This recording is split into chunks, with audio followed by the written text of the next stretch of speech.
Hey guys, John V here with PhoneArena, and this is our first look between the HTC U12 Plus and the Apple iPhone X. So the Taiwanese company is hoping to change its fortunes as the HTC U12 Plus is out to redeem itself as a formidable flagship smartphone that can stand toe-to-toe against Apple's best, the iPhone X.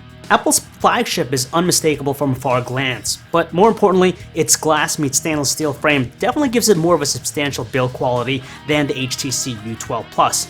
On top of that, it features a smaller footprint that makes it easier to handle using one hand. What's really interesting is that paint jobs don't necessarily carry a phone's design as much as other things, but in the case of the HTC U12 Plus, you have two particular paint jobs that help to polarize its design over the iPhone X. And that's the translucent blue and the flame red colors of the phone. They're without question attractive to the eyes, and they definitely conjure up something we don't see in the iPhone X's two color options. Now, neither handset offers a headphone jack, but it should be noted that the HTC U12 Plus features a slightly more water-resistant IP68 rating versus the IP67 certification of the iPhone X. Over in the specs department, the HTC U12 Plus features a 6-inch Quad HD Plus Super LCD 6 display that's 1440 by 2880 pixels, while the iPhone X has a 5.8-inch Super Retina OLED display at 1125 by 2436 pixels. There's naturally a lot of detail delivered by the two displays, but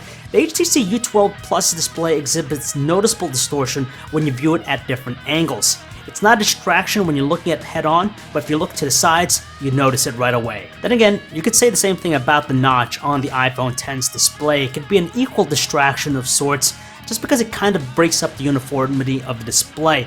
But to its credit though, it does accommodate that superior face tracking technology that you don't get in other phones. It's that age-old comparison between Android and iOS here.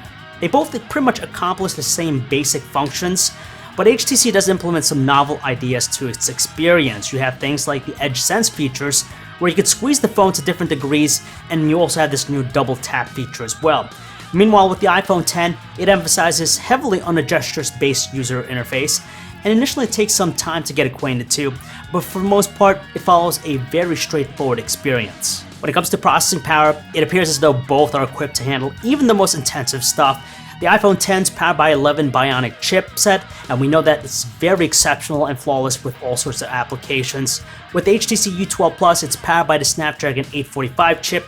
It has a great amount of responsiveness from what we could see, and you know it's going to also handle gaming very well. With the HTC U12 Plus, it starts out with 64 gigabytes of storage capacity, but you can expand that with a micro SD card slot.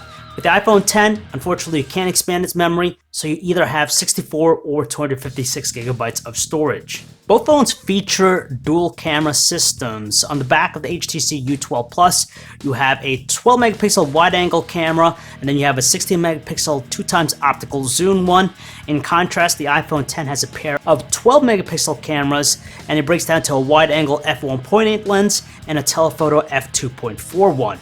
Obviously, you're going to be able to produce those sweet-looking portrait shots that are pretty much signature features right now with most dual-camera implementations. It's really tough to gauge right now which of the two seems to be better than the other, but those who prefer a bit more control with how their compositions will turn out, they'll want to stick with the HTC U12 Plus because it's accompanied with a deeper set of modes and manual controls. And even though it's pretty neat that the HTC U12 Plus features dual front-facing 8-megapixel cameras, for those portrait shots with selfies, we know that the iPhone X is capable of doing the same thing with its single 7-megapixel camera. The HTC U12 Plus packs a 3500 mAh battery cell that's significantly higher than the iPhone X's 2716 mAh battery, but we'll have to pass judgment once we're able to put the HTC U12 Plus through our testing.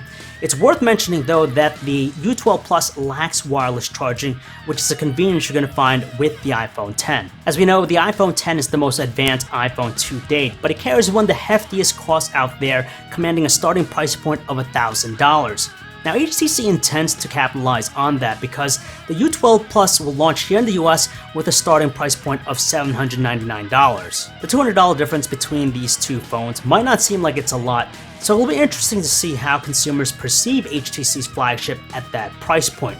It's certainly competitive, especially with the savings you'd get in the process, but we're crossing our fingers that the HTC U12 Plus can perform strongly in all the same areas we see with the iPhone X already. And that is it for this quick first look video, guys. If you want to learn more about either handset, you can check out our website, PhoneArena.com. This is John V, signing off.